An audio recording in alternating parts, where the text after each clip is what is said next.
দেশ থেকে বিলুপ্ত হয়ে গেলেও এখনো দাঁড়িয়ে আছে হালকা ধূসর রঙের এই নীলগাইটি। একই ছাদের নিচে দেখা মিলছে বিলুপ্ত প্রায় লেপার্ড কিংবা গন্ধগোকুলের মতো বিলুপ্ত প্রজাতির দারুণ সম্পন্ন প্রাণী। শুকনো গাছের ডালে বসে আছে টিয়া, ঈগল ও পেঁচার মতো আরো সব পাখি।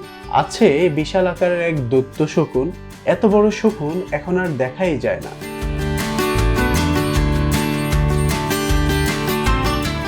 কিন্তু তারা দেখতে এমন জীবন্ত, কেউ কেউ জানলেও আবার অনেকের কাছে বিষয়টি অজানা। এটি এমন একটি প্রক্রিয়া যার মাধ্যমে সত্য মৃত কোনো প্রাণীকে অবিকল আগের চেহারায় সংরক্ষণ করা যায় শত শত বছর ধরে।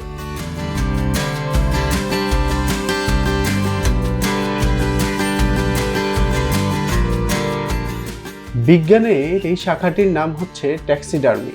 গ্রিক শব্দ মানে সাজানো, আর ডার্বি মানে হচ্ছে চামড়া। দুয়ে মিলে চামড়া সাজানো। এই চামড়া সাজানোর কাজটি করা হয়ে থাকে স্ট্র্যাপিং এর মাধ্যমে।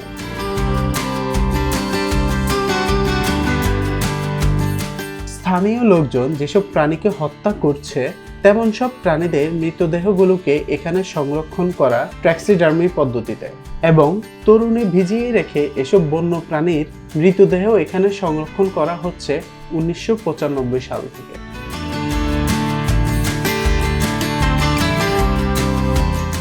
মৃত প্রাণীর শরীর সংরক্ষণ বা স্ট্র্যাপিং পদ্ধতি আসলে সহজ কোনো বিষয় নয়। ধৈর্যের সঙ্গে একের পর এক ধাপ পেরিয়ে তবে প্রাণীর শরীর আগের চেহারায় ফিরিয়ে আনা যায়।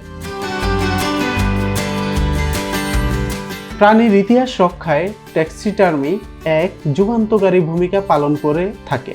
নতুন প্রজন্মের শিক্ষা, গবেষণা ও বিনোদনের মাধ্যমে হিসেবে ট্যাক্সিডার্মি গুরুত্বপূর্ণ ভূমিকা পালন করে। 1748 সালে প্রথমবারের মতো ফ্রান্সের রিয়াউমোর পাখির দেহ সংরক্ষণের মাধ্যমে ট্যাক্সিডার্মির আবির্ভাব ঘটে। এরপর 1952 সালে এমবি স্টোলার্স ট্যাক্সিডার্মি আরও নতুন কিছু পদ্ধতি আবিষ্কার করেন।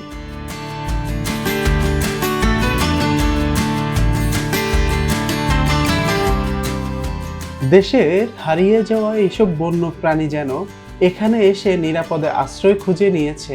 পাথরের চোখ আর নিচের চামড়ায় ঢেকে আছে এসব বন্য প্রাণীর সেই সব দিন যখন তারা বনে বাদারে ঘুরে বেড়ায়।